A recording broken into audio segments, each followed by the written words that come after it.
Nós temos falado nos últimos domingos pela manhã sobre fé prática, sobre como fé funciona, e a gente falou em alguns pontos, né, algo que você tem que fazer antes de começar a agir em fé. E no domingo retrasado, eu comecei a falar para você no ministério de Jesus, como Jesus enfatizava a fé. Você sabe que no ministério de Jesus, uma das coisas que ele mais fazia, dá uma olhada lá na tua Bíblia, né, que se você for estudar com carinho ali o relato da vida de Jesus, que é escrito por Mateus, Marcos, Lucas e João, e você vai encontrar um pouquinho em Atos, um pouquinho lá em Apocalipse, mas Jesus, na verdade, está em toda a Bíblia que você carrega, de Gênesis, Êxodo, Levítico, até o finalzinho no Novo Testamento. Toda ela aponta para uma pessoa apenas, toda ela revela e de alguma maneira, né, começa a mostrar para nós essa realidade de um Salvador, que é o nosso Senhor Jesus. E se você for estudar com muito cuidado, você vai perceber que no ministério de Jesus, ele fazia principalmente três coisas: ele pregava, ele ensinava e ele curava. Dentre muitos milagres que Jesus realizava, a Bíblia enfatiza muito mais os milagres de cura. Você vai perceber que era muito frequente, ele estava sempre... As pessoas vinham até ele mal, doentes, enfermas, com todo tipo de enfermidade, e voltavam diferentes. E eram transformadas. Quantos sabem que isso é real? Quantos creem que isso realmente acontecia? A Bíblia chega a falar de milhares de pessoas que iam até ele e eram curadas. Todas elas eram curadas. A Bíblia não se exime, né, de colocar lá para mim e para você: e todos foram curados. E todos que tocaram Jesus foram curados. E ele curou a todos. Isso aparece várias e várias vezes. Se você crê que isso é real, que isso não é um exagero da Bíblia, né? Mesmo que você tenha dificuldade de acreditar na grandeza, eu acho que você acredita que realmente ele curava muita gente. O que é interessante é que quando você estuda propriamente aqueles casos no Novo Testamento onde você sabe quem era a pessoa, porque a Bíblia conta um pouquinho da história dela, qual era a doença que ela tinha, como ela se aproxima de Jesus. No Novo Testamento você vai encontrar cerca de 20 casos revelando isso. Você vai ver que um ponto sempre aparece em quase todos esses casos. E eu separei só 10 casos desses, a gente começou a estudar semana retrasada, para revelar como a fé está envolvida naquilo que Jesus está fazendo e como Jesus dá crédito à fé da pessoa e não à sua própria fé. Então a gente começou a falar que fé é a certeza daquilo que esperamos, prova das coisas que não vemos. Vamos dizer mais uma vez: esperamos, não vemos. Quando você estava cantando comigo esse louvor hoje, eu pensei nisso, né? Quantos aqui estão esperando alguma coisa acontecer e ainda não viu? Você está levantando a mão? Isso aí pode levantar, não tem problema. E eu também, né? E quase todos em algum momento estamos nessa situação, querendo que algo se defina e não se resolve. E claro, né? Quando o escritor aos Hebreus escreve isso, ele está falando primariamente do nosso relacionamento com Deus. Você precisa confiar, embora você não veja, embora você não enxergue, nessa pessoa que diz que é seu pai, que diz que quer estar perto de você, que quer revelar amor, que quer revelar bondade, que quer te dar uma direção, um caminho, luz para você enxergar, mas você não consegue vê-lo, ele é invisível. É uma escolha que você faz. Na continuação desses versículos, a Bíblia vai dizer que tudo que Deus criou, ele tirou do invisível e colocou para mim e para você no visível. Que tudo subsiste e está estabelecido pelo poder da sua palavra. Todo dia acontecem milagres que você nem percebeu. Mas hoje, em algum momento, entre 5h30 e 6 da manhã, o sol apareceu outra vez aqui na nossa cidade. Você sabe por quê? Porque um dia Deus falou para isso acontecer. O sol não tem opção, ele tem que obedecer àquela palavra que Deus disse lá atrás. Quando ele estabelece todo o universo, o sol não tem essa opção, ou melhor dizendo, a terra não tem essa opção de parar de girar, né, propriamente, seja como você quiser compreender. Deus estabeleceu algo lá atrás e tudo que existe, existe pelo poder da sua palavra. Tudo que eu e você somos e podemos ser tem a ver com isso. Tudo ele criou a partir disso. E a gente continuou estudando um pouco mais, falando que no que diz respeito a receber pela fé, antes de começar a ter um relacionamento de Deus Com fé você precisa tomar essa decisão, será que ele é bom ou não? Porque se você acredita que Deus, como o André aqui falou mais cedo, né? Que ele é bom às vezes, mas às vezes não. Como é que você pode confiar nele? Você não sabe como é que ele vai estar hoje? Você não sabe qual é o humor dele, né? Será que ele está legal? Será que eu estou numa posição legal com ele? Será que hoje ele está chateado comigo? Está triste comigo? Por quê? Por que Deus estaria triste com você? Porque eu fiz alguma coisa errada. Porque eu o entristeci por conta do meu comportamento. E a gente vai perceber que nós lidamos com um Deus que já sabe, que você nunca vai surpreendê-lo. Né? Quando você cometeu aquele seu último pecado, ele não foi, que isso? Não acredito que você fez isso. Não esperava. Não, Deus já sabe. E ele decidiu nos amar antes de tudo isso acontecer. A gente cantou uma música aqui também hoje que falava isso, né? Mesmo quando nós éramos pecadores, ele nos amou. Ele decidiu nos amar. Você não consegue fazer ele amar você menos. Ele já sabe de toda a sua história e ele já pagou o preço para ter você para ele. Você pode ter certeza. Você recebe isso? Amém?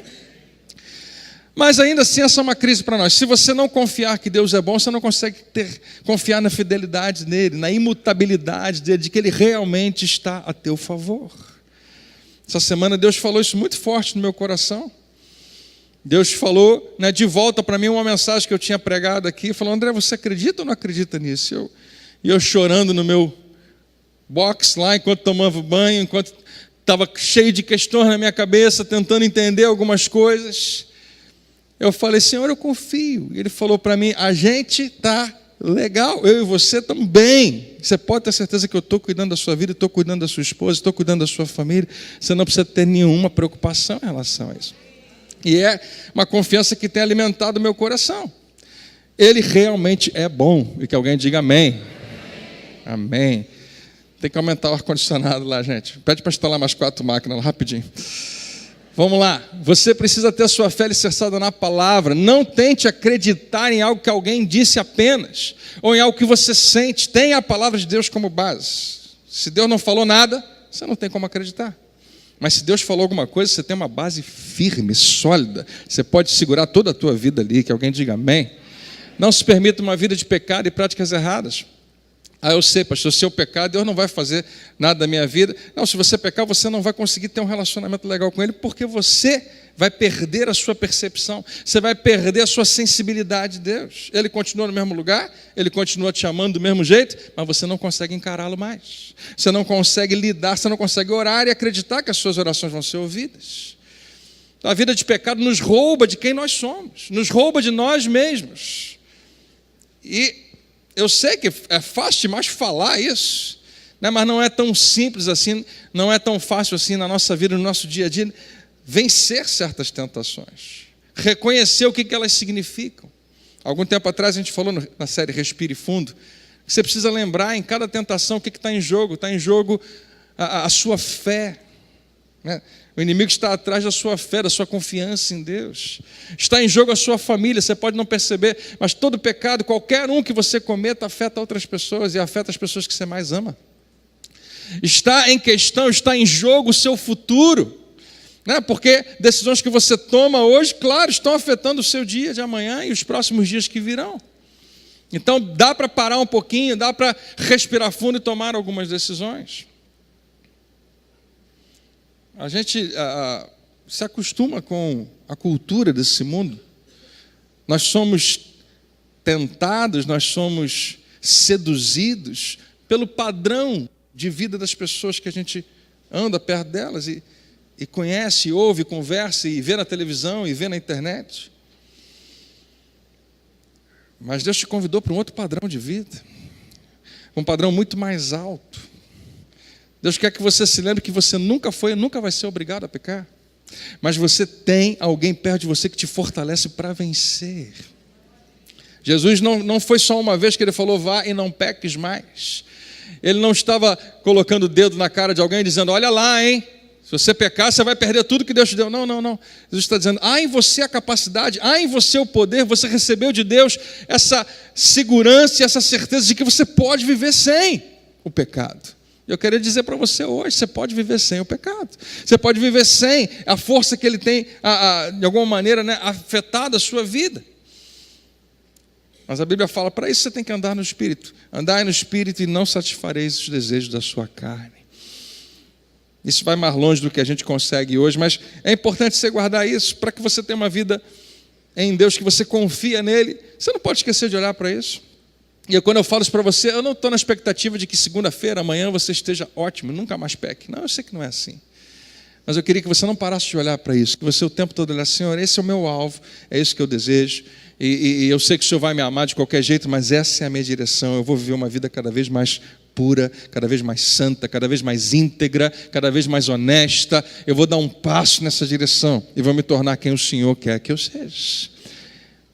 Ah, pastor, aí sim eu vou agradar a Deus. Não, você não precisa agradá-lo. Você já está, né, na posição, ele já se agradou de você. É para você vencer nessa vida. É porque Ele tem um plano bom para você.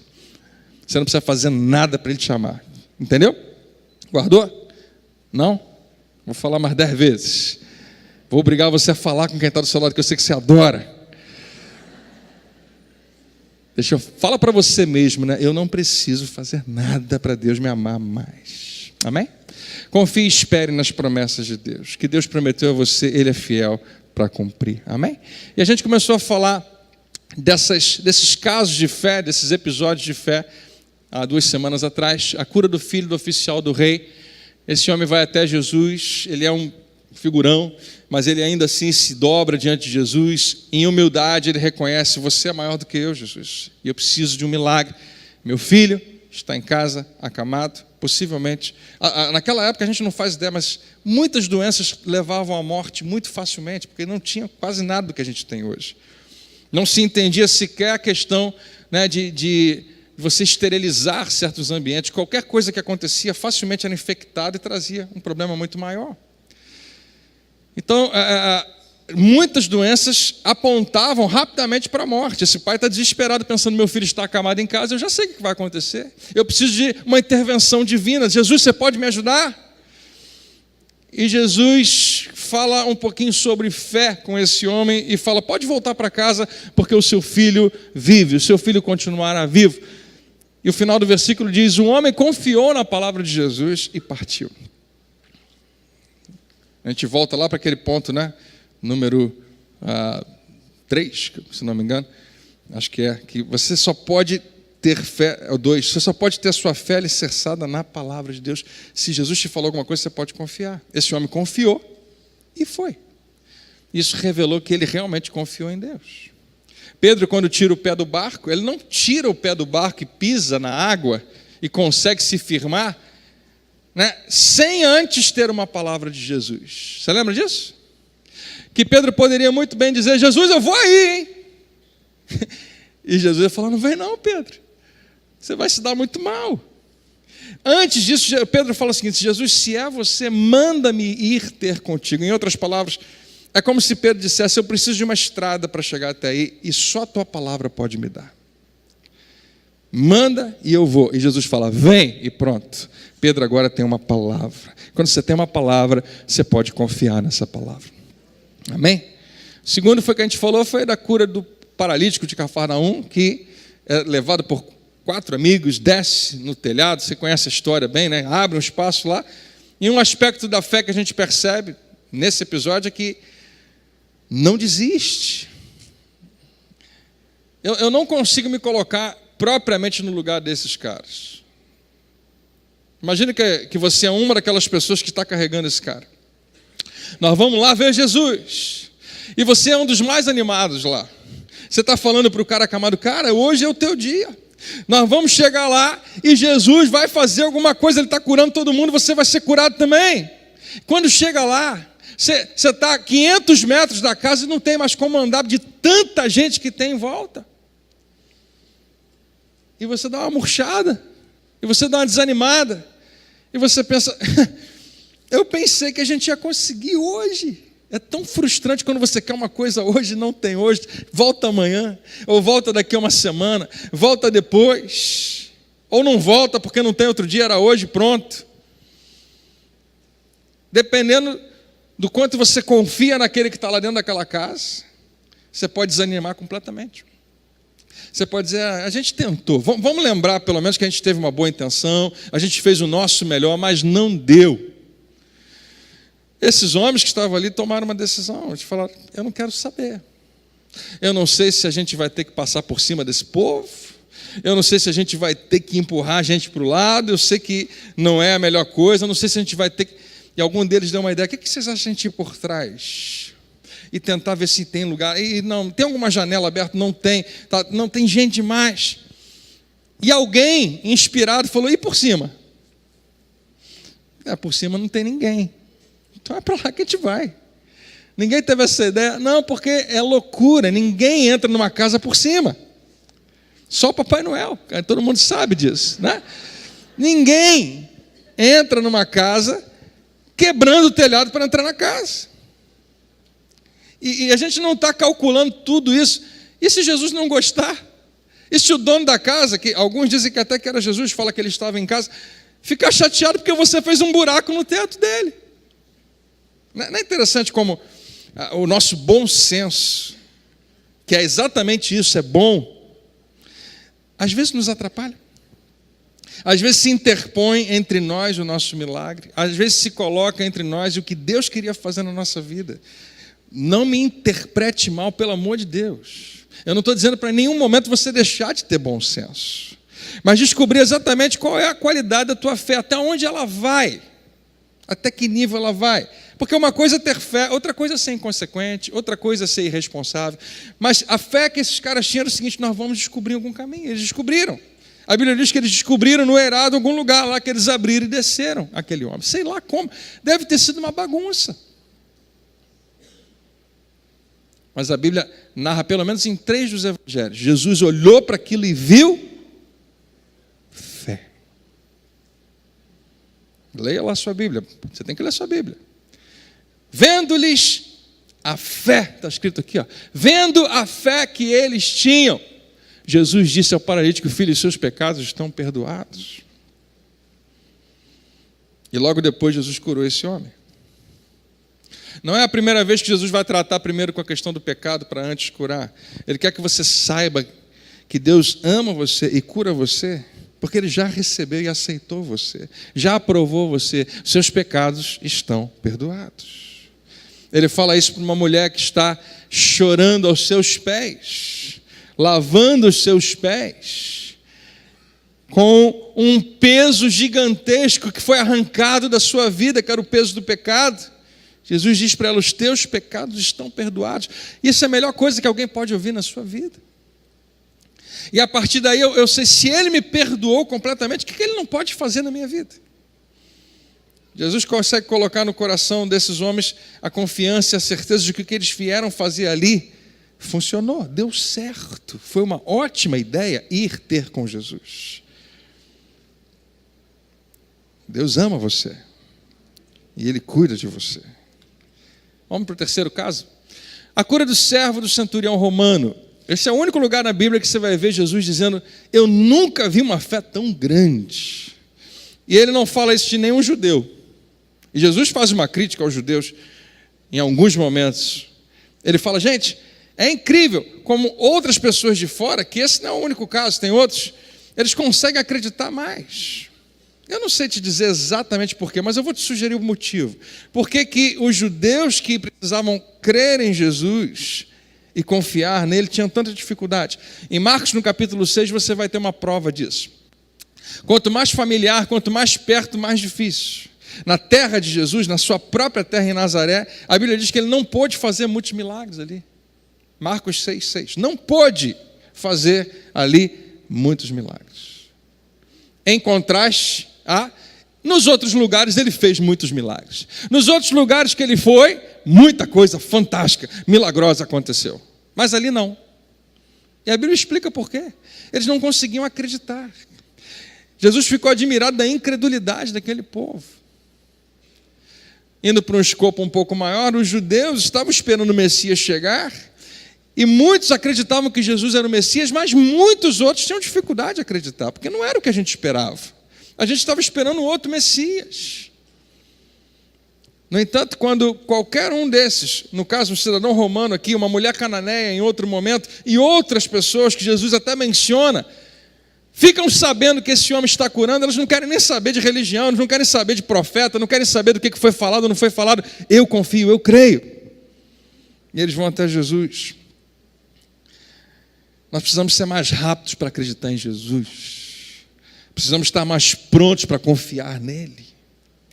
Esse homem vai até Jesus, e essa é uma passagem sensacional, porque quando Jesus fala, eu vou na tua casa lá para curar o teu servo, o cara interrompe, Jesus fala, não precisa. Eu sempre fico impressionado com essa passagem.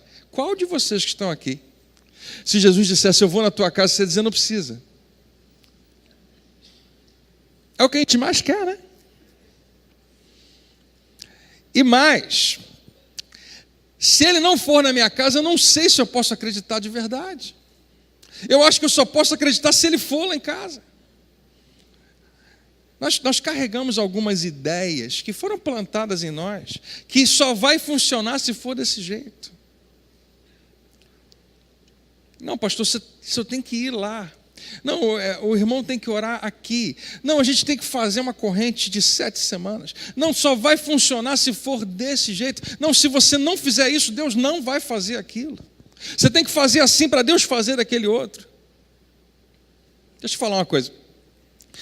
Toda essa mentalidade de que se você tem que fazer alguma coisa para Deus fazer outra coisa, essa é uma mentalidade do Antigo Testamento.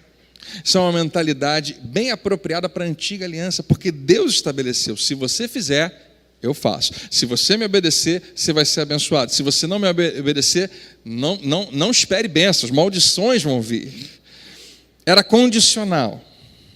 Na nova aliança isso não existe mais. Nós não fazemos nada para Deus para que Ele faça alguma coisa por nós. Nós fazemos tudo para Deus pelo que Ele já fez por nós. Em resposta ao grande amor, à grande bondade, à grande graça que já foi derramada sobre nós. Como é importante saber disso. Quando você oferta, seja aqui, seja em qualquer outro lugar, esse é o seu coração. Eu estou respondendo ao que Ele já fez por mim, e eu não tenho a menor dúvida de que Ele vai me abençoar muito mais. Mas Ele não vai me abençoar porque eu estou fazendo.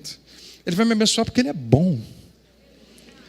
Esse é o seu caráter, essa é a sua natureza. Eu sou filho dele, eu confio nele. Quem está vivo aí, diga amém. E nesse episódio, então, Jesus fala, nem em Israel eu vi fé assim. Então Jesus disse ao centurião, vá, como você creu, assim acontecerá. E na mesma hora o seu servo foi curado. Se você quiser, confirma lá, Mateus 8,13. Quantos creem que isso realmente aconteceu? Esse cara foi curado longe, no momento em que esse homem revelou fé, que ele revelou, eu confio em você, Jesus. Você lembra como que ele fez isso? Jesus, você não precisa ir lá em casa, porque eu entendo de autoridade. Se você falar aqui, no reino espiritual, você tem autoridade. E lá em casa o meu servo vai ser curado, porque a doença tem que obedecer à tua voz. Esse homem usa o exemplo dele mesmo, ele fala, eu sou um militar romano, e eu tenho soldados, alguns dizem, e eu acho que é isso mesmo, que um centurião significa que ele tinha 100 soldados ao seu dispor. E ele fala, eu falo, e ele obedece, ele não questiona. E eu tenho que obedecer ao meu superior, a quem tem uma patente maior do que eu. Se ele falar comigo, eu vou lá e obedeço. Ele não quer saber se eu estou afim ou não estou afim. Se alguém me manda fazer alguma coisa e eu entendo de autoridade, ele não me pergunta, como é que você está se sentindo hoje? Você pode fazer isso para mim, por favor? Não, ele manda e eu obedeço. É assim que funciona. Para funcionar direito, tem que ter essa hierarquia, tem que ter esse tipo de organização. Claro que isso não funciona em todos os níveis, em todos os planos, mas funciona aqui. Então, Jesus, quando eu falo alguma coisa para um soldado, ele não olha para mim e pensa assim, quem ele pensa que é? Ele sabe quem eu sou, ele sabe que eu tenho uma autonomia porque eu fui autorizado por Roma. Eu estou respondendo a César. César mandou, eu estou debaixo dessa autoridade e eu posso exercer autoridade. Eu acho, Jesus, que você é exatamente a mesma coisa. Quando eu olho para você, você não é tão diferente de mim. Você é um homem, estatura média, barba, seja o que for. Mas quando você fala, você tem alguém acima de você que te deu uma autoridade, que tudo que está abaixo de você tem que obedecer a você. E quando você fala, mesmo à distância, aquela doença vai ter que te obedecer e vai ter que se dobrar. E Jesus para tudo e fala: gente, eu nunca vi uma fé assim. Esse cara entendeu quem eu sou de verdade, quem me enviou. Não era isso que Jesus falava o tempo todo? Eu quero que vocês creiam naquele que me enviou, naquele que me deu essa autoridade. Por que ele repetia tanto isso? Porque as pessoas tinham muita dificuldade de crer, de acreditar. É só mais um homem, é só mais um profeta, é só mais um que se diz o Messias. Jesus fala: eu preciso que vocês tomem uma decisão, que vocês creiam em mim e naquele que me enviou. Porque algo completamente novo estava acontecendo. Deus estava fazendo algo completamente novo para todo mundo, para toda a nação e para todo o planeta. E esse homem compreendeu. E Jesus fala para ele: pode ir, porque já aconteceu. E ele foi, e já tinha acontecido. Milagres. Eu creio em milagres hoje. Amém? Número 4, a cura da filha de Jairo. Essa é uma história muito interessante. Ela é narrada em 2 momentos. O momento onde Jairo chama Jesus e depois no momento onde Jesus vai realmente à casa de Jairo. Se você quiser, você vai encontrar isso pelo menos em 3 dos evangelhos também. E aqui tem um versículo de Lucas, capítulo 8, versículo 50, fala assim: ouvindo isso, Jesus disse a Jairo: não temas, crê somente, então somente creia, e ela será curada. Quando é que isso acontece? Bom, Jairo vai se encontrar com Jesus quando Jesus desce do barco na praia, já na região de Cafarnaum. Jesus veio de um lugar chamado Gadara, não foi bem recebido lá, deu algumas coisas erradas lá.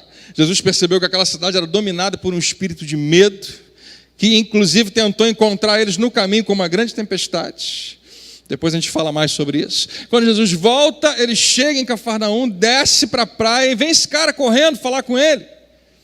Devia ter uma multidão esperando Jesus, mas esse cara, ele sai, né, espalhando todo mundo para um lado e se joga no chão na frente de Jesus. Quem conhecia Jairo sabia que ele não era uma pessoa do povo, não era uma pessoa comum, ele era alta hierarquia religiosa, ele era um chefe da sinagoga, possivelmente tinha mais dinheiro do que a maioria que estava lá, possivelmente tinha uma posição muito importante, e ainda assim, mais uma vez, ao invés de dizer: manda chamar Jesus, eu quero falar com ele, ele vai até onde Jesus está e se joga. Por que eu repito tanto isso? Porque a igreja sofre dessa crise hoje. Nós acreditamos que a igreja, Deus, a Bíblia tem que se adequar a nós.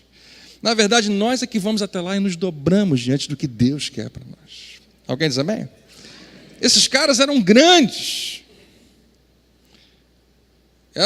Eram gente importante. Mas eles revelam um respeito profundo por Jesus quando, ao invés de chamá-lo e obrigá-los e mandar alguém trazê-lo, vão até ele, se dobram, reconhecendo a sua autoridade.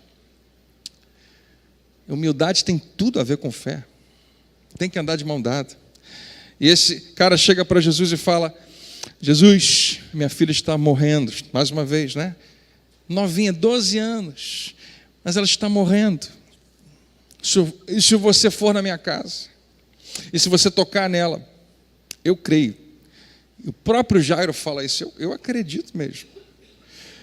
Eu acredito que você pode fazer esse milagre. Eu acredito que você quer fazer esse milagre. E eu acredito que você vai fazer esse milagre. Eu acredito que você pode. Eu acredito que você quer. E eu acredito que vai acontecer. Se você for na minha casa e tocar nela, ela vai ser curada. Ninguém perguntou para Jesus se ele tinha outro plano. Ele acabou de sair do barco. Talvez o apropriado seria chegar para Jesus: Jesus, você tem 2 minutinhos para mim? Jesus, eu posso falar contigo? Ou então, você está muito ocupado agora, você vai para algum lugar, eu posso te encontrar, a gente pode marcar uma... Não, esse cara está desesperado, ele se joga e fala: vamos lá em casa agora, por favor. Jesus fala: vamos embora, vamos nessa. Não está assim na minha Bíblia, mas mais ou menos assim que Jesus fala. Vamos lá na sua casa, e eles vão. E no meio do caminho, você vai ver esse outro caso, o quinto caso, a mulher que tem um fluxo de sangue. Há muitos anos atrás, quando eu tinha cerca de 15 anos, essa história me impactou com uma força muito grande. De lá para cá se tornou uma das histórias escuras mais sensacionais que eu conheço, porque ela é muito completa, ela tem todos os elementos da fé nela, ela fala de uma crise que eu e você não conseguimos entender ou conhecer. A minha esposa está, nesse momento, internada no hospital há pouco mais que uma semana. Se você já ficou, né, alguns dias hospitalizados, dá uma agonia, você quer ir embora para casa. Alguém já teve essa experiência aqui, né? Dá um desespero. E chega uma hora, se a pessoa fica muito tempo, que bate um desânimo muito grande. Meu Deus, isso não acaba. Agora, qualquer que tenha sido a sua experiência, eu queria que você olhasse para essa e pensasse, meu Deus, igual a ela eu nunca vi, porque ela está há 12 anos enferma, 12 anos. 12 anos com sangramento, com hemorragia. Depois de 12 anos, talvez ela pensasse, eu acho que não deve ter cura mesmo, porque a gente já tentou de tudo. A Bíblia fala que ela tentou vários tratamentos, gastou seu dinheiro todo. Olha o que a doença estava fazendo na vida dessa mulher. Estava tirando a vida dela, porque era sangue, tirando o ânimo dela, tirando o dinheiro dela, roubando tudo dela. Poderia ser só mais uma pessoa, uma estatística. Quantas pessoas estavam na situação semelhante, sofrendo, e daqui a pouco morre e acabou. Mas a Bíblia fala que algo começa a acontecer na vida dessa mulher no momento em que ela ouve falar a respeito de Jesus. Quando a Bíblia narra a história dessa mulher, começa nos 2 primeiros versículos falando do seu drama. Essa mulher estava enferma há 12 anos, tentou de tudo, perdeu tudo, não conseguiu nada, só piorou. Essa é a história dessa mulher nos últimos 12 anos. Interessante, 12 anos foi exatamente a idade da menina. Quando a menina nasceu, essa mulher começou a ter essa doença. A filha de Jairo, que tinha 12 anos. Não sei por que a Bíblia faz questão de pontuar isso, mas deve ter muito mais do que a gente vê. E essa mulher está 12 anos assim. Aí o próximo versículo começa a mostrar como que é a mudança que aconteceu. Porque no final da história que eu e você adoramos, nós gostamos muito de histórias assim, diz que a mulher está livre, está 12 anos enferma, mas a partir de agora acabou, ela mudou, não vai ter mais aquela doença. Que dia maravilhoso! Quando você se livra de 12 anos de sofrimento, alguém diga glória a Deus. Que dia fantástico. O que aconteceu? Ela teve um encontro com Jesus, mas algo aconteceu antes. O versículo seguinte diz, tendo ouvido a fama de Jesus, ela toma uma atitude a partir do momento em que ela ouve, porque nunca foi, nunca vai ser diferente. A fé vem pelo ouvir. Agora, ela não apenas ouviu, porque quantas pessoas ouviram a fama de Jesus e não tiveram a mesma experiência? Quantos aqui hoje estão ouvindo, mas ouvir não é suficiente? Tendo ouvido a fama de Jesus, esse é o início. A mensagem da salvação chegou. A mensagem da transformação chegou. A mensagem da cura chegou. O que eu faço com ela? A Bíblia diz que ela saiu de casa. Foi por trás dele e tocou na sua veste. Em poucas palavras a Bíblia fala, ouviu falar de Jesus, foi lá e tocou nele. Mas aí você sabemos que isso não aconteceu em 2 segundos. Ela ouviu falar de Jesus e algo começou a acontecer dentro dela. E o próximo versículo vai dizer, porque ela dizia consigo mesma, se eu tocar na orla da sua veste, eu ficarei curada. Se eu tocar, eu ficarei curado. Jesus, se você for na minha casa, minha filha vai ser curada. Se eu tocar na sua veste, eu vou ser curado. Seja qual for, mas se eu fizer isso, eu sei que algo vai acontecer. Porque há poder nele. Essa mulher poderia ter questionado, mas e se eu não for digna de receber a cura? E se eu tocar e não acontecer nada porque eu não mereço? Ela não questionou isso e a gente não deveria questionar também. Essa mulher sabia que ela tinha uma aliança com Deus, através de Abraão. E Jesus menciona, né, que quem tem uma aliança com Deus tem direito às promessas e às bênçãos de Deus. Ela sabia, se eu tocar, eu vou ser curada. Então algo começou acontecendo dessa mulher, talvez um dilema dentro dela: será que eu vou? Será que eu vou? Será que eu saio de casa? Será que eu enfrento tudo isso? Será que eu me levanto dessa cama? Porque no momento em que eu me levantar dessa cama, o sangramento pode piorar. Será que eu dou alguns passos em direção à porta? Eu não sei como é que vai ser. Será que eu devo levar mais umas 4 toalhas comigo? Será que eu devo chamar alguém para me ajudar? Como é que vai ser esse percurso? Será que ele está muito longe daqui? Será que ele vai passar nessa, naquela ou naquela outra rua? Até lá, quantas pessoas vão se encontrar comigo e vão olhar para mim com preconceito, dizendo: o que você está fazendo aqui? Você não deveria estar aqui, você está doente, você tem que se separar. Daqui até lá, quanta vergonha eu vou passar? Daqui até lá, quanto que eu vou me expor? Qual é o tamanho do meu sacrifício para conseguir fazer isso? A Bíblia não fala nada disso, mas eu e você podemos imaginar que a mente dessa mulher não ficou num pensamento apenas. Ela deve ter lutado, juntamente consigo mesmo, junto com ela mesma, ou melhor, lutando contra si mesma, nos seus pensamentos. Você sabe onde é que você vence as suas batalhas? É aqui. É onde você vence e onde você é derrotado. O bom combate da fé não é do lado de fora, é do lado de dentro. O bom combate da fé significa: Deus me falou uma coisa, mas o que eu vejo é outra coisa. O bom combate da fé é: Jesus me prometeu isso, mas olha, os pensamentos que eu estou tendo me mostram que vai acontecer o contrário. É um combate. Você quer crer, mas os seus pensamentos são todos contra você. E ela foi. E ela decidiu: vamos lá, vamos para esse combate. Eu vou dar um passo de cada vez. E quanta coisa ela enfrentou.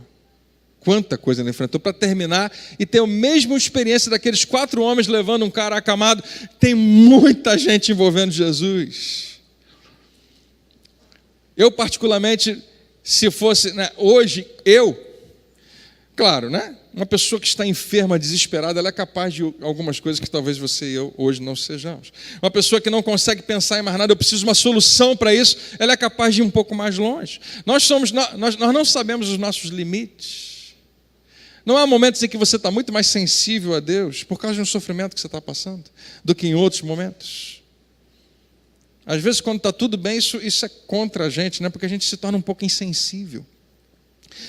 Mas nada como um bom sofrimento para deixar a gente extremamente sensível.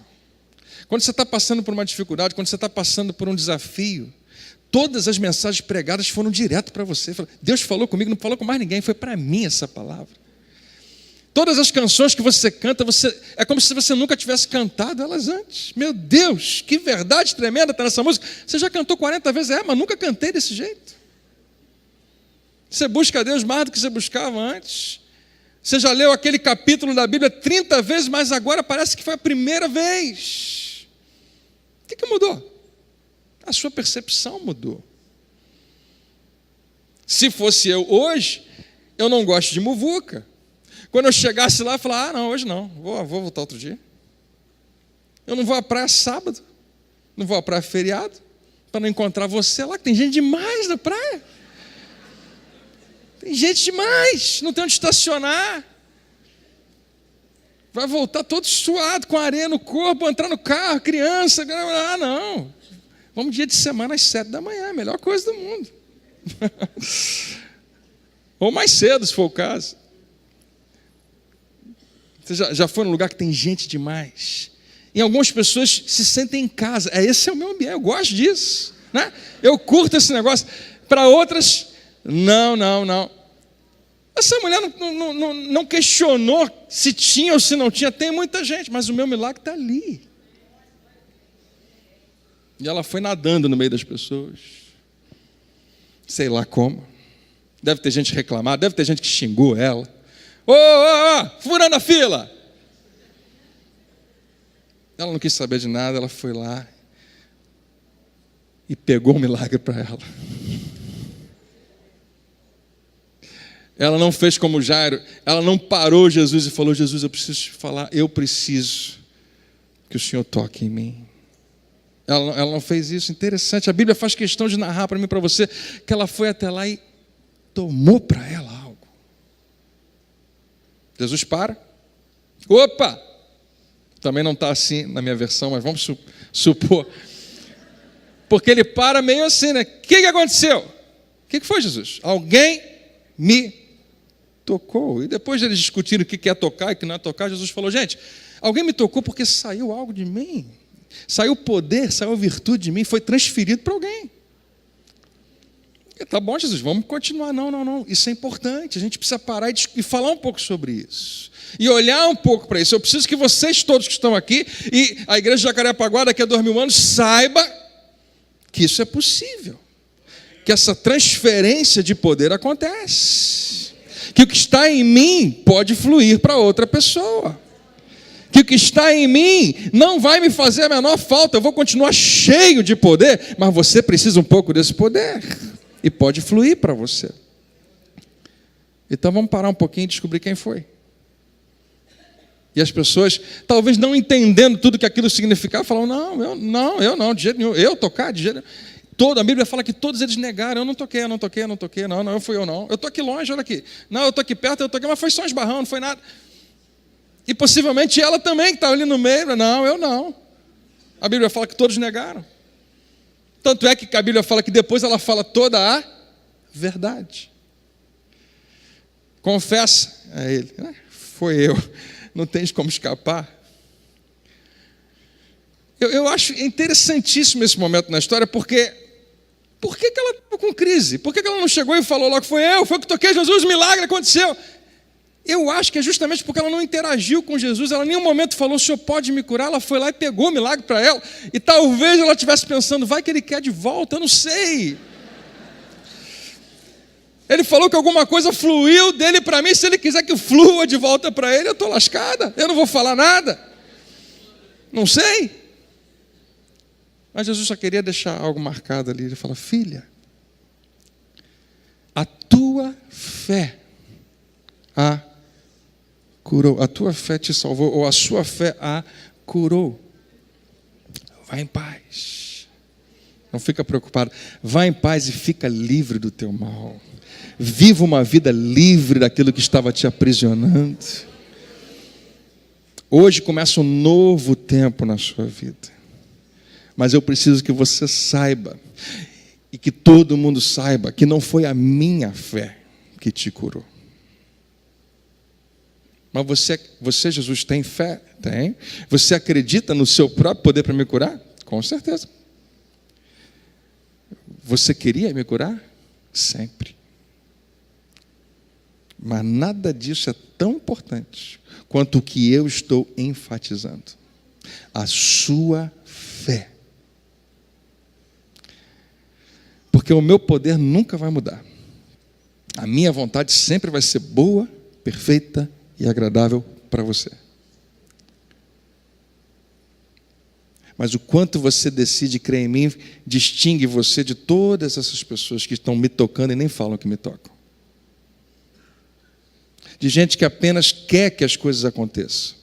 De gente que apenas revela uma vontade muito grande e acreditam que tem fé, mas nem começaram a ter. Que gostam de dizer, eu creio, eu tenho fé, eu acredito, mas não gastam um segundo na minha palavra para realmente saber o que eu quero para elas. O que distingue você é uma confiança simples. Se eu tocar, eu vou ser curado.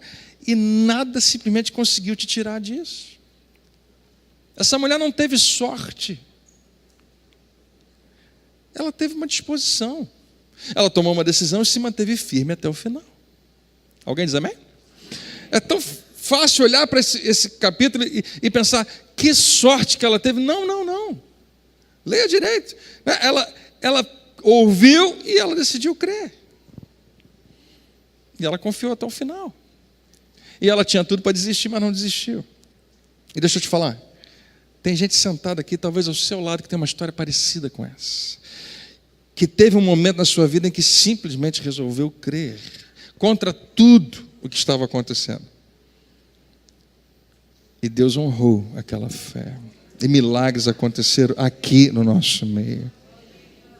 Nós vimos isso acontecer. No final da história dessa mulher, logo depois de tudo isso, Jesus falar isso para ela, ok. Termina a história de Jairo. Vou pedir para o pessoal da música subir. Nessa história, você lembra onde é que a gente estava nessa história? Vamos lá, vamos para sua casa, Jairo. E vamos. E chega nesse momento onde a pior coisa que poderia acontecer, Jesus não precisa mais ir lá em casa, não precisa. Por que não? A gente estava indo lá porque a filha do Jairo morreu, não tem mais o que fazer. E é como eu e você entendemos a vida. A sua avó não falava isso? Olha aqui para mim. Tem jeito para tudo, meu filho, menos. Segundo Jesus, esse ditado não faz muito sentido. Né? Para ele não é muito bem assim. Eu não sei se ele usaria tem jeito para tudo, mas com certeza ele falaria algo parecido com o que ele falou para Jairo. Não temas, crê somente. Eu não consigo, eu confesso a você, eu acho que eu ainda tenho que caminhar um pouquinho para ser igual a Jairo. Eu quero muito, muito chegar lá. E talvez até em alguns momentos na minha vida eu tenha exercido uma fé semelhante, talvez. Como eu disse para você, tem momentos que a gente está diferente, a nossa percepção é diferente. Mas é difícil para eu e você olhar para isso e pensar, meu Deus, será que isso funcionaria para mim? Porque Jesus está pontuando algo importante. Alguns minutos atrás, esse cara estava na praia, recebendo Jesus com humildade e com imensa fé. Se você for lá em casa, colocar a mão sobre ela, ela vai ser curada. Vamos lá em casa? Vamos.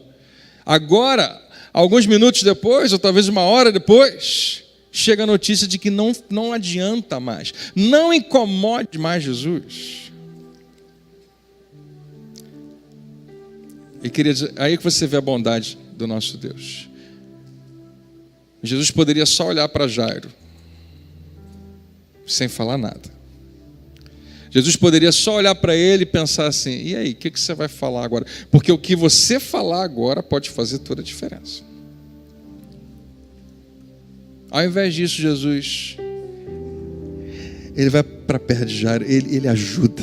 Eu queria que você soubesse que Deus ajuda você, que Ele te dá uma palavra quando você precisa dela. Você sabe disso. Nesse momento, se você precisa, Ele quer que você saiba, Ele está bem perto de você.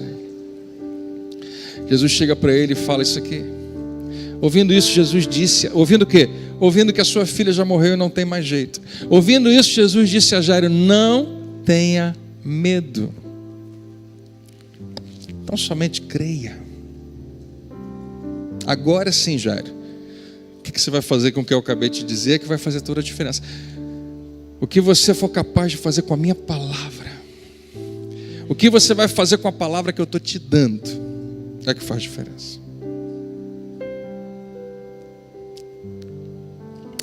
Você crê que a palavra de Deus realiza milagres? Então deixa eu te dizer que existe um passo aí. A palavra de Deus praticada. Não a palavra de Deus que eu concordei apenas. Jairo, você estava há uma hora atrás dizendo que você acredita que se eu for na sua casa, tocar na sua filha, ela vai viver. O que mudou? Mudou que a minha filha morreu, Pai. Jesus. Mudou que agora a situação é mais crítica. Então eu tenho poder para curar a sua filha, mas não tenho poder para ressuscitá-la. Então eu sou capaz de ir até aqui só. Deixa eu colocar uma realidade alternativa. Jairo chega para Jesus e fala, Jesus, eu acho que você só tem poder para curá-la. Mas agora ela morreu. Você sabe o que Jesus ia dizer para Jairo? Possivelmente o que ele disse para quantas outras pessoas? Seja feito conforme você crê. Se você crê em mim até aqui, eu não vou além. Mas se você crê em mim até aqui, vamos lá na tua casa agora. Não temas, crê somente, e ela será salva. E eles foram. Você conhece o final da história? Depois de algumas coisas acontecerem, Jesus separar os sem fé daqueles que estavam unidos em fé, Jesus faz uma certa acepção, né? Separa algumas pessoas. Não. Vamos só com quem crê. Chama alguns poucos, não deixa todo mundo entrar no quarto, chega para a menina. Isso é importante, esse ambiente é importante. Menina, eu te mando, levanta-te. E a menina que estava morta agora volta a viver. Você crê que isso aconteceu? Só que ela estava doente, ela volta a viver doente? Não, ela agora é curada. E Jesus fala, dá alguma coisa para ela comer.